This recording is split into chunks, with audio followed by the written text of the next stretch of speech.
Hi everyone, welcome to our YouTube channel. We are, of course, getting to know BMO, and we've done a lot of programs to help buyers with the Bank of Montreal. And we always have our man with us, our mortgage specialist, Assad Naeem. Good to see you, buddy. You're wrapped up because we've got a bit of snow over these 2 days. I wanted to know the difference then between an expat and a newcomer coming to Calgary.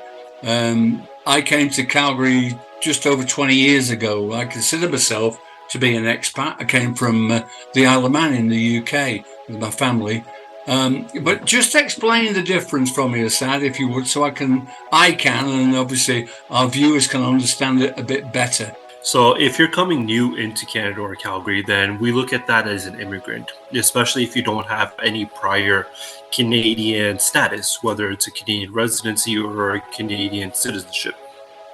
Now, you can be coming here for work, or you can be coming here to study, or you can just be coming here to reside permanently or as a PR. Now, that would be immigration. And we look at that as new to Canada, and we have programs for them as new to Canada programs. Now, an expat is a person who is a Canadian citizen or has a Canadian residency status as a PR, but they are currently not living in Canada, either due to work reasons or being posted due to government reasons. They could be a Canadian citizen, but because of work reasons, they could be posted to either UK or US, and they'll be working out of a head office over there, or they'll be conducting business out of those regions.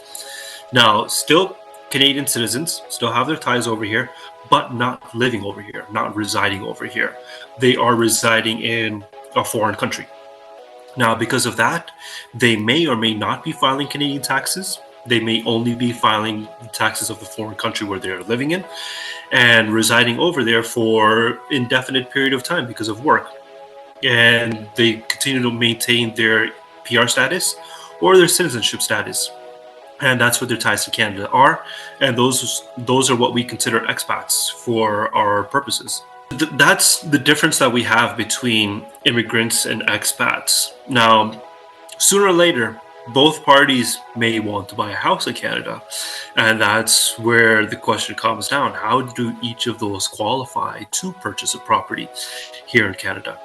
Now, keeping in mind, there was a Prohibition Act that was passed earlier this year, January 1st, 2023, but that's only for non-Canadians and non-residents, where they are prohibited to buying a residential property in larger metropolitan areas here in Canada.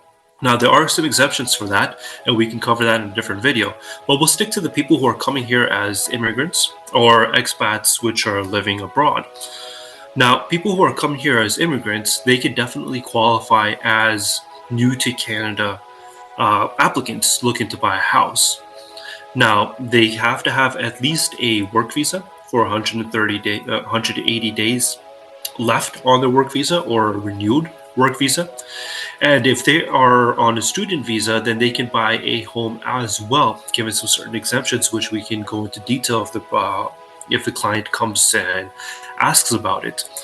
But with those people, because they don't have extensive Canadian history or extensive Canadian employment, we can take a look at just that 3-month minimum that they've been working, because at least that 3 months is past a probationary mark. And we can show that, yes, it is going to be a stable job and they will not lose it because they're not on probation anymore. And because they don't have extensive credit bureau history in Canada, we can take a look at foreign credit bureau history, or we can take a look at some utility bills in their name showing that they have been constantly paid on time and showing some good credit management. That's one way around. And with the down payment, minimum 5% has to be from their own sources, and the rest can be borrowed as well. Now, if we look at expats who are living abroad and want to buy a home over here, either for their family or say their children or anything like that, but has to be immediate family members that they're buying the home for, they would also go into a partial disclosure program because they have their job, which is foreign. They have to provide that foreign work verification that they are over there. And if they are filing taxes in that foreign country, they have to provide those foreign tax returns as well to show that tax has been paid on that income. But for them to finalize a mortgage application, they have to come and be present at the branch when they are signing final documents in order to take that mortgage and actually take possession of the home for their family. So that's the difference between the two. And yes, both of them could buy homes here in Canada, and each case is unique because someone may be coming from a different country or someone may be working in a different country. So we would love to sit down with each client and to discuss those details as to what's going on in their life, where they're working, what their job history is, and what their future goals are, so we can tackle the problems respectively. I'll leave it there for now. Assad, thanks for explaining that to us. And we'll talk to you this time next week, and we'll pick another subject to help buyers through BMO. Thanks a lot. Have a good day. You too. Thank you for watching our video. We hope you enjoyed it. Please subscribe to be notified of new ones.